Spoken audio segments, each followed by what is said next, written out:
우리는 살아가면서 평생 동안 수많은 사람들을 만납니다.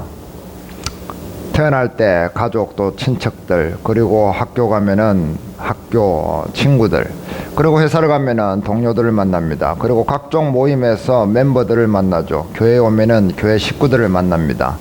수많은 사람들을 만나고 하지만 계속해서 그들과 관계를 하지 않습니다. 대부분의 사람들은 시간이 좀 지나면 내 곁을 떠나가고 나는 그들과 연결을 끊어버립니다. 이것이 우리가 살아오는 방식입니다. 그래서 내가 친밀한 사람들을 손꼽아 세어보면은 아마도 이 한 손의 손가락 숫자보다도 더 적을 수도 있다는 것입니다. 이것은 우리가 사람들을 사귀는 방식이 별로 좋지 못하다는 것을 말해주고 있습니다. 왜 그러냐면은 우리는 사람들을 그냥 만나는 것이 아니라 내가 필요한 사람들을 만나기 때문에 그렇습니다. 그래서 그 필요가 없어지면 더 이상 나는 사람들을 만날 필요가 없어지기 때문에 필요하지 않은 사람들은 단절을 해버리고 말기 때문에 그렇습니다. 그것이 우리의 생물학적인 습관이기 때문에 그렇습니다. 뇌과학자들, 이 뇌를 연구하는 과학자들의 증언에 따르면 우리 뇌는 굉장히 겁이 많다는 거예요. 그래서 생존의 문제에 대해서 엄청나게 민감하다는 거죠. 그래서 내가 조금만 불리하면은 탁 뭔가를 걸어 잠그고 내가 최대한 나를 방어할 수 있는 쪽으로 가동을 시킨다는 거예요. 그런 전략을 짠다는 겁니다. 그래서 많은 사람들과 깊이 있게 오랜 시간 사귀고 그들에 대해서 알아가는 것은 굉장히 피곤한 일로 여긴다는 거죠. 그래서 그런 일들을 하기 싫어한다는 거예요. 그래서 최대한 이기적인 전략을 짜서 우리의 뇌는 우리 몸에게 명령을 내리는 데 최적화되어 있다고 합니다.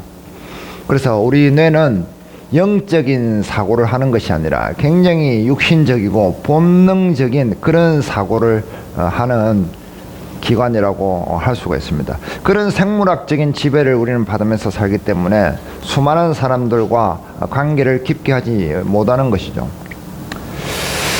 브루스 롱게네크라는 이 학자는 이 오늘의 본문을 두고 바울이 이것을 말하고 싶어 한다고 이야기했습니다. 뭐냐면은 이 그리스도인의 복음은 성령 안에서 생기를 얻고 그리고 인간관계 속에서 입증이 되는 특성을 가지고 있다라는 말이죠. 뭐냐면 복음은 성령의 체험으로 복음에 대한 믿음을 가지게 되는데 그러한 것들은 인간관계를 통해서 어느 정도 증명이 된다. 그래서 오늘의 논점은 무엇이냐면 이 복음과 인간관계가 어떤 연결고리를 가지고 있는가에 대해서 알아보는 것입니다.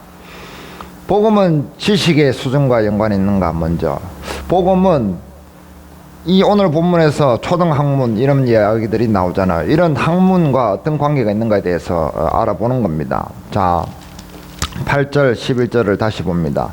그러나 너희가 그때는 하나님을 알지 못하여 본질상 하나님이 아닌 자들에게 종노릇 하였더니 이제는 너희가 하나님을 알 뿐 아니라 더욱이 하나님이 아신 바 되었거늘 어찌하여 다시 악하고 천박한 초등학문으로 돌아가서 다시 그들에게 종노릇하려 하느냐. 10절 너희가 날과 달과 절기와 해를 삼가 지키니 이렇게 했습니다.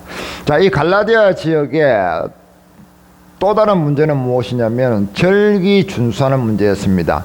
절기를 지켜야만, 절기 지키는 것을 생활화해야만 교회의 회원이 될 수 있다는 이슈였죠. 이 절기, 달과 해와 날과 이것들을 절기를 지키는 것은 어떤 절기냐? 그냥 세상의 추석이나 설 같은 이런 세상의 어떤 명절을 이야기하는 것이냐? 아니면은 이 유대인들이 지키는 유대 절기냐? 이런 논쟁이 있었지만은 대체적으로 유대 절기를 말하는 것으로 더 많은 신학자들이 이야기를 하고 있습니다. 그 중에서도 특히 안식일, 랍비들에 의해서 제정된 그런 안식일의 절기를 굉장히 타이트하게 지켜야만 교회 회원으로 받아준다라는 건 이제 그런 내용인 거죠. 그것을 지키는 것에 너희가 현혹되어서 미혹되어서 빠져있지 않느냐, 갈라디아 사람들에게. 그러면서 이런 것들에 대해서 집중하고 이런 것들로 인해서 복음과 동격화 하려고 하는 것은 굉장히 잘못된 것이다. 왜? 이 세상의 절기뿐만 아니라 하물며 하나님이 준 절기라도 그 정신은 배제해버리고 그 지키는데 행위에 집중을 하다 보면은 그것은 아주 초등 학문에 불과한 것이다 라고 바울은 지금 논증을 하고 있는 것이죠. 자, 여기서 초등 학문이라고 하는 것은 우리가 초등학교, 중학교, 고등학교, 대학교 또 뭐 석사, 박사 이것 중에서 초등 학문을 이야기하는 것이 아닙니다. 무엇이냐면 초등학교부터 석사, 박사 과정까지 이 세상의 모든 학문들은 육적인 요구와 욕구에 의해서, 본능에 의한 욕구에 의해서 쌓아가는 지식들이라는 거죠. 이 세상의 지식을 총체적으로 초등학문이라고 얘기를 하는 겁니다. 하나님을 알 수 없는 지식을 초등학문이라고 비유를 하는 거죠. 이것과 반대되는 것은 영적인 지식인 거죠. 하나님에 대해서 알아갈 수 있는, 우리 심령의 깊은 곳에서부터 쏟아져 나가는 하나님의 말씀을 배워서 우리가 알아가는 지식, 그것을 영적인 지식인 거죠. 이 두 개를 대비시키고 있는 겁니다. 그래서 세상의 지식은 아무리 높은 학문의 수준을 유지할지라도 그것은 하나님을 알 수 없는 것이다 라고 얘기하는 것이죠. 그래서 8절 처음에 그러나 너희가 그때는 하나님을 알지 못하였다고 하잖아요. 그리고 9절에 보면은 이 천박한 초등학문으로 돌아가서 다시 그들에게 종노릇 한다라고 하잖아요. 이 세상의 학문은 초중고, 대학교, 석박사 이 지식의 계급이 나눠져 있잖아요. 그래서 똑똑한 사람들이 많은 권력과 부를 가지게 됩니다. 그래서 그 사람들에게 더 낮은 학문의 계급에 있는 사람들은 뭘 해요? 종노릇을 하는 거죠. 그것을 비유하고 있는 겁니다. 그래서 너희들이 하나님의 지식이 아닌 이 세상의 지식에 대해서 자꾸 마음이 돌아가다 보면은 다시 그 세상의 지식을 가지고 계급을 가지고 있는 사람들에게 너희들은 쩔쩔매면서 살아가게 될 것이다. 그것은 하나님께서 너희에게 주신 복음의 지식이 아니다 라고 이야기를 하고 있는 것이죠. 너희가 날과 달과 절기와 해를 삼가 지키니, 이런 절기들을 왜 지키는 걸까요? 이런 것은 우상을 섬기는 것과 똑같은 거죠. 눈에 보이는 육감적인 몸의 감각으로 이렇게 느낄 수 있는 것들을 섬기는 것입니다. 우리가 재물을 탐하는 것도 똑같은 거죠. 견물생심이라고 하잖아요. 탐심은 우상숭배니라. 야고보 사도도 그렇게 했죠. 그래서 눈에 보이는 것들, 내가 감각적으로 느낄 수 있는 것들, 이런 것들을 하나님과 대체시켜 놓고 그것들을 섬기는 거죠. 그래서 이 육적인 감각에 발달되어 있으면은 하나님의 지식에서 자꾸만 멀리 떠나게 되고 세상의 지식으로 자꾸 갈 수 있다는 거예요. 그래서 하나님의 세계, 영의 깊은 세계를 인지하지 못하고 감지하지 못하는 그런 결점을 가지고 있다고 얘기하는 겁니다. 세상의 지식, 초등학문과 같은 지식과 하나님을 아는 영의 지식, 이 지식은 서로 다르다고 얘기를 하고 있습니다. 그래서 영의 지식을 가져야만 복음에 대해서 제대로 깨달음을 가지고 올 수 있다는 거죠. 로마서 11장 3절 봅니다. 깊도다 하나님의 지혜와 지식의 풍성함이여 그의 판단은 헤아리지 못할 것이며 그의 길은 찾지 못할 것이로다. 하나님의 지혜와 지식의 풍성함은 아주 깊다는 거예요. 사람들이 이 세상 속에서 아무리 헤매서 이 세상을 걸어서 지구를 한 바퀴 돈다고 해도 이 땅 끝에서 사람이 닿을 수 있는 하늘까지 올라간다고 해서 하나님의 지혜와 지식이 보이는 것은 결코 아니라는 거예요. 하나님의 지혜와 지식은 우리 깊은 심령 속에 있다는 거예요. 하나님은 그렇게 설계하셨고 그렇게 자기의 지식을 우리의 몸속에, 우리의 영혼 속에 담으셨던 겁니다. 그것을 발견해야만, 그 속에서 지식을 쌓아야만 하나님을 알아갈 수 있고 복음을 진정으로 깨달을 수가 있다는 거죠. 그래야 세상의 초등 학문 같은 것에 마음에 쏠려가지 않는다는 것이죠. 그 기본기가 탄탄해야 된다는 것을 말하고 있습니다. 그래서 하나님의 지식이 아닌 이 세상의 초등 학문의 지식 수준에서는 복음을 깨닫는 것이 굉장히 불완전하다고 할 수 있어요. 세상의 지식으로는 그 수준에서 깨닫는 복음은 굉장히 불완전하다라고 우리가 결론을 내릴 수가 있는 것이죠. 그리고 두 번째, 복음은 인간관계와 그럼 어떤 연관성이 있느냐. 본문 13절 본문 돌아가서 내가 처음에 육체의 약함으로 말미암아 너희에게 복음을 전한 것을 너희가 아는 바라. 너희를 시험하는 것이 내 육체에 있으되 이것을 너희가 업신여기지도 아니하며 버리지도 아니하고 오직 나를 하나님의 천사와 같이 또는 그리스도 예수와 같이 영접하였도다. 처음에 이 갈라디아 사람들에게 사도 바울이 복음을 전하러 갈 때 바울에게는 몸에 이상이 있었습니다. 뭔가 보기에 끄리끼는 호감이 가지 않는 비호감을 줄 수밖에 없는 그런 몸에 문제가 있었어요. 어떤 사람들은 다메섹 도상에서 하나님의 강한 빛을 받아서 바울이 눈이 멀어져 가지고 안지를 가지고 있다 라고 얘기하기도 하고, 또 어떤 사람들은 그 전에 복음을 전하면서 얻어맞고 박해를 당해가지고 몸에 많은 상처와 이런 것들이 흉터들이 있었다라고 이야기하는 분들도 있고, 그것이 아니라 바울은 또 고질적인 어떤 기저 질환이 있었을 것이다, 질병을 가지고 있었을 것이다 라고 이야기하는 분들도 있어요. 이런 것들 다 어떤 거다라고 딱 증명할 수는 없습니다. 그러나 통상적으로 몸에 가시가 있다고 자기도 고백한 것처럼 어떤 질병이 있었던 것은 확실한 것 같습니다. 그리고 그것은 사람들에게 굉장히 좀 불편하게 할 만한 그런 이게 외모적으로 보이는 그런 모양을 하고 있었던 것이 분명합니다.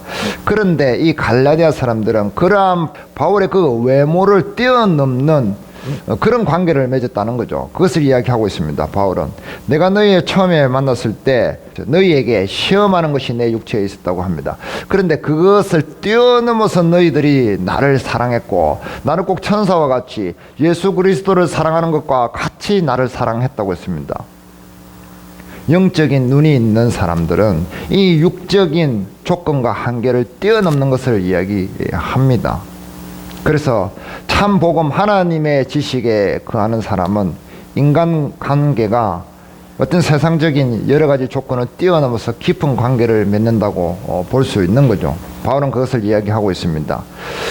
그리고 15절에 보면 다 같이 읽습니다. 너희의 복이 지금 어디 있느냐? 내가 너희에게 증언하노니 너희가 할 수만 있었더라면 너희의 눈이라도 빼어 나에게 주었으리라. 나의 몸을 희생시켜서 누군가를 살리려 하거나 누군가에게 생명을 주려 하거나 누군가에게 유익을 주려고 하는 것은 어마어마한 사랑의 표출이죠. 얕은 관계에서는 절대 나올 수 없는 행동입니다. 부모가 자식을 사랑하는 정도의 그런 마음이어야만 내 몸을 희생해서 누군가를 도울 수 있는 것이죠. 그것은 깊은 관계를 이야기합니다. 그 깊은 관계는 어디서 왔느냐? 복음에서 왔다는 거죠. 복음의 깊음에서 왔다는 것을 사도 바울은 이야기하고 있습니다. 너희들은 그렇게 나를 사랑했고 나를 깊이 신뢰했다. 그들은 사도 바울이 전하는 복음이 결코 쉬운 일이 아니고 만만한 일이 아니라는 것을 알았을 것입니다. 이 갈라디아 사람들은 바울에 대해서 들었던 소문이 있죠. 그가 누구이며 그가 어떤 출신을 가지고 있는지 알았을 것입니다. 그는 상당한 가문에 속한 사람이었습니다. 그리고 그의 지식은 굉장한 수준에 이르렀던 사람이었고 그는 굉장히 출세의 길을 걷고 있던 사람이었습니다. 그런데 사도 바울은 그것을 전부 다 버려버리고 얻어맞으면서 굶어가면서 재산도 없는 상태에서 쩔쩔매면서 돈이 부족해서 일해가면서 이 복음을 전한다는 것을 알았던 거죠. 이 복음을 전하는 일이 얼마나 어렵고 만만치 않은 일인 것을 먼저 알았을 것입니다. 그래서 그들은 그 복음에 대해서 진지했고 그 복음에 대해서 깊이 있게 묵상을 했고 그 복음을 받아들였던 것입니다. 그러한 것을 사도 바울은 다시 상기를 시키고 있는 것이죠. 너희들은 복음을 이렇게 받아들였다. 그냥 너희들은 시장에 가서 물건을 사는 것처럼 복음을 사왔거나 누구에게 가벼운 선물을 받는 것처럼 그냥 복음을 받아들인 것이 아니다. 복음이란 것은 엄청나게 어렵게 고난의 과정을 거쳐서 너희에게 전달되었는데 너희들은 그것을 알았고 그러한 복음을 받아들였다라는 거죠.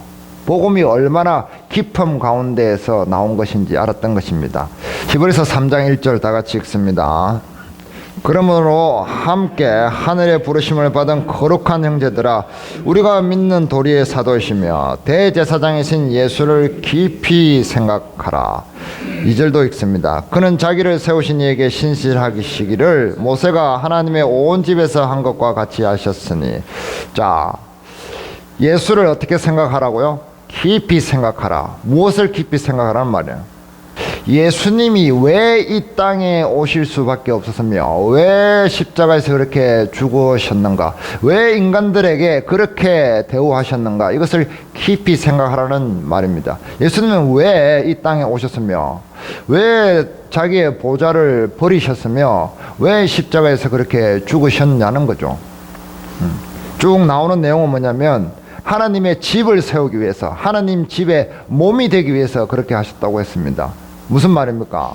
하나님 스스로 자기의 권위를 증명하기 위해서, 인간에게 보여주기 위해서 그랬다는 겁니다. 나는 하나님이고 나는 능력이 많아, 그러니까 너희들은 나에게 순종하고 나를 섬겨야 돼 라는 것이 아니라, 내가 너희를 얼마나 사랑하는지 너희에게 가르쳐주고 증명할게. 그러니까 너희들은 이 사랑을 마땅히 받아들여야 돼. 그래서 너희는 나의 사랑의 짝으로 창조가 되었다는 것을 스스로 증명해내는 거죠. 자기의 위치와 존재와 자기의 실체를 스스로 증명해서 그 권위를 스스로 만드는 것입니다. 우리는 누군가에게 뭔가를 부탁을 해가서 어떤 자리를 취득을 하거나 세칙을 해가지고 어떤 자리를 탁 빼앗으려고 하기도 하죠. 하나님은 그렇게 하시지 않는다는 거죠. 하나님이 높고 높은 하나님의 보좌를 먼저 버렸습니다. 그것은 결코 쉬운 일이 아니라는 거죠. 우리가 교회당에 왔다 갔다 하는 것처럼 일주일에 한 번씩 예배드리는 그 정도의 일이 아니라는 겁니다. 하나님은 자기의 영광의 그 보좌를 먼저 버리시는 일을 했다는 거죠. 우리가 더러운 벌레처럼 되는 것이라고 성경은 말하고 있습니다. 인간의 자리를 버리고 어떻게 더러운 벌레의 자리로, 마구간에 구유의 자리로 내려가서 거기에 누우라고 하면 누가 눕겠냐는 말이죠. 아무도 눕지 않는다는 거죠. 그 정도보다도 더 어려운 일이었다는 거죠. 하나님은 먼저 자기의 보좌를 버렸다는 겁니다. 그는 인간의 모양을 가졌습니다. 인간의 모양이 되었고 많이 먹지도 못하고 좋은 곳에서 살지도 않았습니다. 부귀영화를 누리지 않았습니다. 복음을 전할 때는 굉장히 바빴습니다. 밥 먹지 못할 정도로 바쁘게 뛰어다니셨고 많은 돈을 가지지 못했습니다. 그리고 많은 사람들에게 대우를 받지 못했습니다. 그것이 결코 쉬운 일이 아니라는 말입니다. 그러한 예수를 깊이 생각하라는 말입니다. 왜 예수님은 굶주림 속에서도, 어려움 속에서도, 조롱과 비난을 받는 속에서도 그 복음을 전하며 수많은 사람들 곁으로 다가가는 일을 멈추지 않았는지, 그것을 깊이 생각하라는 말입니다. 그렇게 해서 하나님께서 얻으려고 하신 것이 무엇이며 예수 그리스도께서 하시려고 했던 그 목적이 무엇인지 그것을 깊이 생각하라는 말입니다. 왜 그는 자기 스스로 십자가에 매달리셨으며 그 일을 멈추지 않았는지 그것을 깊이 생각하라는 말입니다. 그것을 깊이 생각하라. 그래서 너희가 지금 이 로마 제국에서 너희에게 핍박을 주려고 하는 것을 참아낼 수 있어야 된다. 너희가 그 소망에서, 예수 그리스도께서 그렇게 주시는 그 소망에서 떠나지 않아야 된다라고 이 히브리 기자는 말하고 있는 것이죠. 히브리서 3장 6절 다 같이 읽습니다. 그리스도는 하나님의 집을 맡은 아들로서 그와 같이 하셨으니 우리가 소망의 확신과 자랑을 끝까지 굳게 잡고 있으면 우리는 그의 집이라. 우리에게 전해진 이 복음의 소망을 끝까지 붙들고 있으면은 유대 절기나 세상의 절기나 초등 학문에 마음이 흔들리지 않고 그것에 떠내려 가지 않고 끝까지 붙들고 있으면 우리도 그의 몸이라 예수 그리스도와 같이 된다는 거죠. 예수 그리스도와 깊은 관계 속으로 들어간다는 것을 이야기하고 있습니다. 그것을 깊이 생각하라는 말입니다. 그래서 복음은 인간 관계와 어떤 연관이 있느냐? 연관이 있습니다. 복음은, 참 복음, 그리스도의 복음은 하나님과 깊은 관계를 맺게 하는 동시에 사람들과의 관계도 깊게 합니다. 자, 그러면은 이 복음이 변질되어 버리면은 인간관계가 또 어떻게 변하느냐, 그것에 대해서 생각을 해보겠습니다. 자, 본문 갈라디아서 돌아갑니다. 16절 17절. 그런즉 내가 너희에게 참된 말을 함으로 원수가 되었느냐? 그들이 너희에게 대하여 열심 내는 것은 좋은 뜻이 아니요 오직 너희를 이간시켜 너희로 그들에게 대하여 열심히 내게 하려 함이라. 예. 자, 사도 바울은 계속해서 똑같은 말을 하고 있습니다. 그러나 이간질시키는 무리가 있었죠. 그래서 이 사도 바울과 갈라디아 사람들은 원수가 되어버렸습니다. 우리가 교회 안에서도 수많은 사람들을 만났습니다. 교회 밖에 있는 사람들은 무뚝뚝하게 나에게 관심을 보이다가 어느 날 자기가 필요 없어지면 관심을 뚝 끊어버립니다. 그러나 교회 안의 사람들은 어떻습니까? 서로 사랑해야 된다고 막 떠들고 다니죠. 떠벌리고 다니다가 어느 날 자기하고 뭔가 안 맞으면, 비위가 거슬리면 관계를 뚝 단절해 버립니다. 그것이 차이일 뿐이죠. 세상 사람들은 무뚝뚝하다가 끊어버리고, 교회 안에서는 사랑해야 된다고 나발나발거리다가 관계를 끊어버리는 차이만 있을 뿐입니다. 이 변질되면은, 복음에 대해서 변질되면은 서로 아까 말씀드린 것처럼 초등 학문으로 수준으로 돌아가서 계급화가 일어나는 거예요. 그래서 교회 안에서도 계급화가 일어나면서 유불리에 의해서 사람들을 사귀거나 단절하거나 한다는 거죠. 손절만 해도 괜찮습니다. 그러나 손절하는 것이 아니라 절교를 하는 것이죠. 손절이라는 것은 내가 손해보고 절교하는 것을 손절이라고 하는 거예요.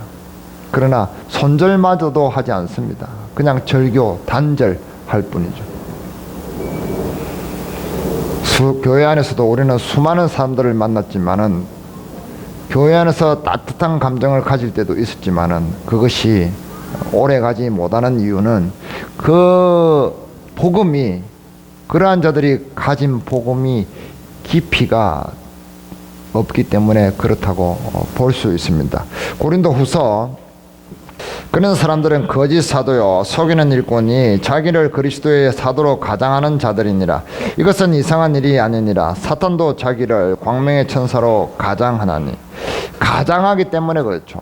우리가 복음에 가장된 복음을 가지고 있으면은 그럴 가능성이 많다는 겁니다. 그래서 이 가면을 쓰고, 복음의 가면을 쓰고 있다는 거죠. 자, 가면이라는 것은 이 헬라어로 페로소폰이라고 합니다. 헬라어로 페로소폰이라고 하고, 라틴으로 우리가 잘 아는 것처럼 페르소나라고 하죠. 이것은 연극 무대에서 배우들이 썼던 가면을 이야기를 합니다. 그런데 이것이 발전되어서 퍼스널, 개인적인 이라는 뜻을 가지고 있죠. 퍼스널, 개개인이라는 뜻을 가지고 있고, 또 인격이라는 뜻도 가지고 있습니다. 항상 이 가면을 쓴 모습을 계속 보다 보면은 그것이 정말 그 사람인 것처럼 실체화되어 버린다는 거죠. 그리고 이 히브리어로는 뭐라고 하느냐면은 마세카라고 합니다. 마세카. 이게 무슨 뜻이냐면은, 출애굽기에 보면은 유대인들이 출애굽 해가지고 금송아지를 만들잖아요. 금송아지. 그 금송아지 만들 때 금을 녹여가지고 부었던 그 금송아지의 형틀, 그것을 마세카라고 했어요. 마세카. 이 언어가 발전되어서 영어로 마스크가 된 거예요. 마스크. 가면. 이 복음의 가면을 써버리니까 참 복음이 아니니까 인간관계도 얕아져 버린다는 거예요. 내 필요에 따라서 이 가면을 썼다가 저 가면을 썼다가 한다는 거죠. 그렇게 신앙생활을 하면은 초등학문의 수준으로 되돌아가 버릴 수 있다는 거예요. 그것을 사도 바울은 이야기를 하고 있습니다. 겉으로는 하나님을 믿는 가면을 쓰고 있지만 실제로는 그 금송아지 만든 형틀처럼 우상을 섬기고 있는 거예요. 그러한 상태의 신앙을 해버릴 수 있다는 거죠. 복음이란 것은 우리 영혼, 몸의 전인적인 복음이어야 돼요. 영과 혼과 몸이 모두 다 하나님의 복음에 대해서 경험하고 그것을 받아들인 것을 얘기합니다. 그러나 부분적인 복음은 쉽게 우리를 변화시키지 못하기 때문에 깊게 하지 못한다는 겁니다. 인간관계를 보고 그 사람이 맺는 인간관계를 보고 그 사람의 복음을 꼭 판단할 수는 없을 겁니다. 그러나 진짜 복음의 진한 향기를 가지고 있는 사람은 사람 관계도 얕지 않다라는 것은 말할 수 있는 거죠. 그래서 이 복음의 변질은 인간관계에 어떤 영향을 미치느냐면은 결국 벗겨진 가면처럼 그 얄팍함을 결국 드러내 버릴 수밖에 없다는 거죠. 자, 바울은 그래서 이 변질된 복음에서 벗어나려면은 어떻게 해야 되는지 그 방안을 제시를 하고 있습니다. 다시 갈라디아서 돌아가면은 좋은 일에 대하여 열심으로 사모함을 받으면 내가 너희를 대했을 때뿐 아니라 언제든지 좋으니라. 나의 자녀들아, 너희 속에 그리스도의 형상을 이루기까지 다시 너희를 위하여 해산하는 수고를 하노니. 자, 좋은 일에 대해서 이제 열심을 좀 내봐봐. 그런 초등학문 같은 절기를 지키는 그것에 어떻게 준수할까, 그것에 필요한 것들이 무엇일까, 가서 시장에 가서 막 바쁘게 움직이고 왔다 갔다 하고 그것에 온 신경을 쏟고 사람들 모여라 흩어져라 막 그렇게 연락하고 바쁘게 움직이지 말고 너희들이 진짜 열심을 내야 될 것이 무엇인가, 예수 그리스도를 깊이 생각하는 그분이 어떻게 하셨는지, 그리고 그분의 복음을 받아든 내가 너희에게 어떻게 했는지 그것을 한번 생각해봐. 거기에 대해서 마음을 조정하고 튜닝을 해봐. 그것에 대해서 열심을 내봐. 너희 열심은 이곳에 있어야 돼 라고 이야기를 하면서 너희가 그러한 마음을 품는 동시에 그러한 마음을 품을 수 있도록 내가 무엇을 하느냐 하면은 다시 아이를 낳는 고통을 치르더라도 너희들에게 다시 참 복음을 알게 해주겠다. 그러니 너희도 좀 마음을 나에게 관심을 가져주세요 라고 바울은 이야기하고 있습니다. 아이를 낳는 해산의 고통을 다시 하겠다. 너희를 복음으로 다시 태어나게 하겠다. 복음으로 다시 낳도록 하겠다. 해산의 고통, 아이를 낳는 고통은 우리가 상상할 수 없는 고통입니다. 그가 매를 맞고 굶주리고 헐벗고 비난을 받고 조롱받고 하면서 그들에게 전했던 그 복음을 다시 진지하게 다시 에너지를 끌어올려서 다시 하겠다고 이야기를 하고 있습니다. 그것이 얼마나 절망적인 상태에서 하는 열정인지 열심인지 우리는 알아야 합니다. 우리 한 번씩 컴퓨터 이렇게 작업을 하잖아요. 컴퓨터 작업을 하다가 컴퓨터가 팍 파일이 날아갈 때 있잖아요. 순식간에 내가 여태까지 몇 시간 동안 했던 일들이 쑥 날아가 버릴 때 있습니다. 저장을 한다고 하면서도 바쁠 때 어떨 때는 그게 안 돼서 다 날려먹을 때 있죠. 그러면 몇 날 며칠을 밤새서 했던 일이 날아가기도 합니다.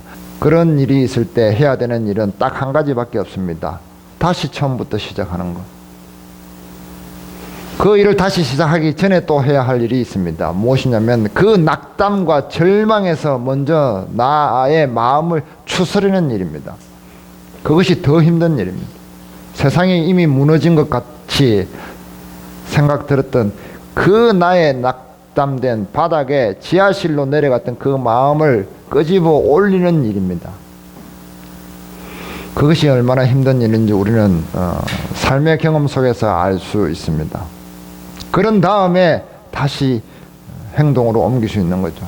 그 일을 사도 바울은 다시 하겠다는 겁니다. 이 사람들이 아무것도 모르는 사람인들이라고 생각을 하고 그 복음을 전하는 일을 다시 하겠다.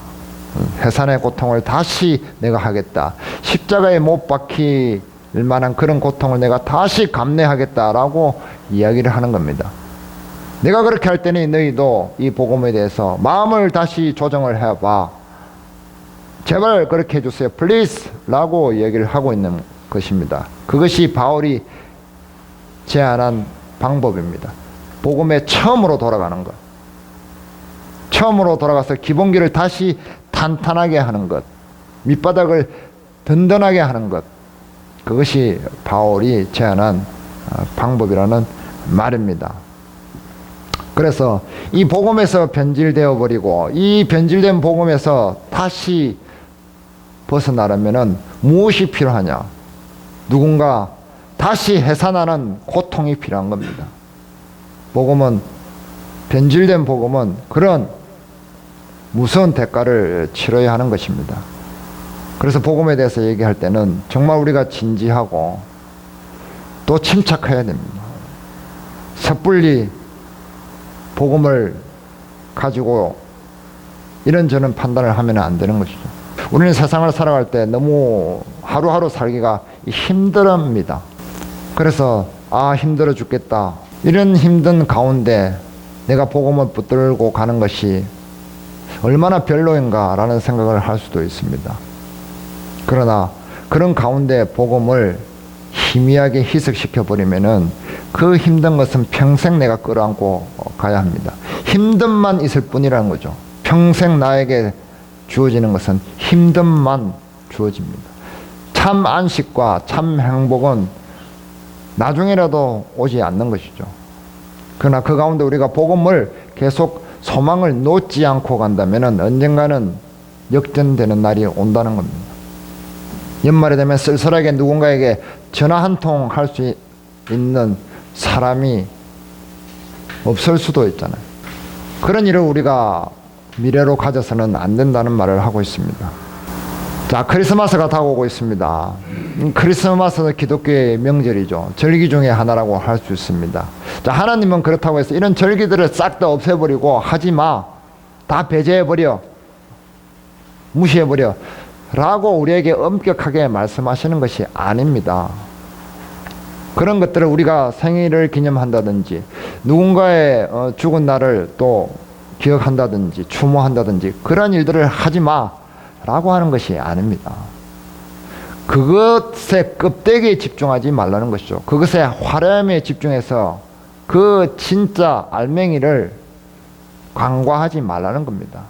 이러한 일들은 더욱이 우리 크리스찬들에게는 탄탄한 복음의 기초 위에서 즐거워해야 된다는 것을 말하고 있습니다. 예수님께서 왜 이 땅에 오셨는지, 그가 오셔서 하신 일이 무엇인지에 대한 그 복음의 기초가 단단한 가운데 그의 탄생에 대해서 우리가 노래 부르고 즐거워하고 축하할 일이라는 거죠. 선물 주고받고 즐거워하고 놀고 하는데 집중해버리면 안 된다는 것을 이야기하고 있는 겁니다. 주객이 전도되어 버린 거죠. 태양의 뜨거움을 이야기할 수 있고 달의 아름다움을 이야기할 수 있습니다. 얼마든지 할 수 있습니다. 그러나 그것이 하나님의 복음과 역전되어서는 안 된다는 말을 하시는 겁니다. 그것이 우리의 마음속에 중심으로 들어가서는 안 된다는 말을 바울은 경고하고 있는 것이죠. 우리에게 깊은 사랑으로 다가오신 예수 그리스도의 그 희생의 십자가, 그 복음의 십자가를 우리의 마음 깊숙이 맨 아래에 든든하고 단단하게 그것을 먼저 깔아라, 그것으로 먼저 돌아가라 라고 권면을 하고 있는 것이죠. 기도하고 마치겠습니다.